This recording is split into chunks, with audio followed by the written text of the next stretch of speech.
dan mungkin ada yang tidak mengikuti. Jadi macam mana diorang macam boleh tengok juga ke yang filem ni? Faham ke? Hafiz? Hafiz? Okay, first saya nak minta maaf dulu bagi pihak Ben Amir. He was supposed to be here, tapi dia tak sihat, dia demam. Dia tak sihat hari ni. Sebab Doakan dia cepat giveaway sembuh. ataupun fan screening minggu lepas ke kan. Dia demam sekarang, dia tak sihat. So, minta maaf bagi pihak dia lah. Untuk Gantung ni, dia is a standalone movie. So, siapa-siapa yang tak pernah tengok siri, boleh tengok Gantung the movie ni tanpa ada kekeliruan apa-apa pun. Dia takkan gantung Tapi sesiapa yang pernah tengok daripada siri, kepuasan dia mungkin lebih lagi sebab dia daripada awal perjalanan. Lebih-lebih lagi siapa yang dah membaca novel. Yes. Betul. Dan sebenarnya kalau kita tengok cerita Gantung ni ditayangkan 2018. Betul. Maksudnya gap tu agak lama lah juga kan? Sangat lama. Bukan agak lah memang sangat lama. Jadi macam mana korang mengekalkan momentum tu? Susah Watak tak? tu lah. Watak tu. Carry betul. watak tu kan. Okey, untuk Ikmal, Gantung ni adalah salah satu karakter yang paling awal Ikmal berlakon. Ikmal start berlakon umur 20 dan Gantung 21. So bila dapat watak tu Ikmal buat betul-betul lah ya first time kan. Dan macam mana Ikmal nak cakap dia dah sebati dalam diri Ikmal. Yalah tapi tak lupa Tak lupa. Momentum watak tak lupa Boleh petik jari je saya boleh jadi dia. Wah, kalau macam Taufik?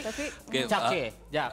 Taufik ni dia, kalau dia watak dalam series dulu memang dibenci Kalong. Ya. Janganlah siapa mau benci saya. Dalam cerita dan Sofil Sofil. Jadi macam mana Sofil tu 2025 ni punya vibe ni, adakah terus dibenci ataupun dah dapat hidayah? Apa yang saya boleh katakan lah untuk kali ni, kalau dulu saya dibenci kan, saya doakan kali ni tak adalah sampai kena ludah ke apa. Sebab apa yang saya boleh katakan dalam filem ni, director kami Nadia Han telah orang kata memperincikan setiap karakter tu. Dan beliau berikan kami kebebasan untuk berlakon. Maknanya apa yang awak faham daripada series atau pembacaan novel, awak terjemahkan dan awak kerjakan sebagai seorang pelakon. Maknanya dia tak ada apa-apa sekatan ataupun dia kata macam kena ikut macam ni, tak. Memang masuk set sahaja aku berlakon. Sahaja aku berlakon, kita bantai je. Tapi kalau untuk Hafiz pula kan, ada terbaca lah artikel tu, dia cakap semasa sesi penggambaran ni ada satu situasi yang memberi apa orang kata kesan kepada Hafiz. Kita nak tahu. Kita nak tahu soalan dia. Dia tak adalah sebab baca tu. Dia tak adalah memberi kesan sebab satu kejadian dia keseluruhan. Semasa penggambaran tu banyak benda yang terjadi. Even proses before kita start shoot pun banyak benda terjadi. Tapi dia basically the friendship lah. Family punya relationship tu sebab kita dengan pengarah sekalipun dia macam satu keluarga. Tak tahu nak gambarkan macam mana. And then untuk filem ni kesannya lebih kepada saya sebab saya melekat dengan karakter Trul ni. Dia dah macam sebati macam Am cakap tadi. So saya diberi peluang untuk mengarahkan beberapa scene di dalam filem ini. Dan salah satu scene tu dia memberi kesan yang sangat dalam sebab saya sebagai orang yang actually terlibat dengan cerita tu. Bila tengok dekat skrin sebagai pengarah tu, dia punya impact dia lain sikit. Sentimental. Tapi takut nak cerita dia spoiler. Bila tayang dulu baru kita boleh bercakap tu. Tak boleh terlalu terpinci tak? Orang dah tengok wayang. Apalah. Okey. Ya, saya. Ikmal Amri ni macam-macam juara dah. Ya. Who's your bro? Baru-baru tu hari juara pula Fury Championship. Alhamdulillah.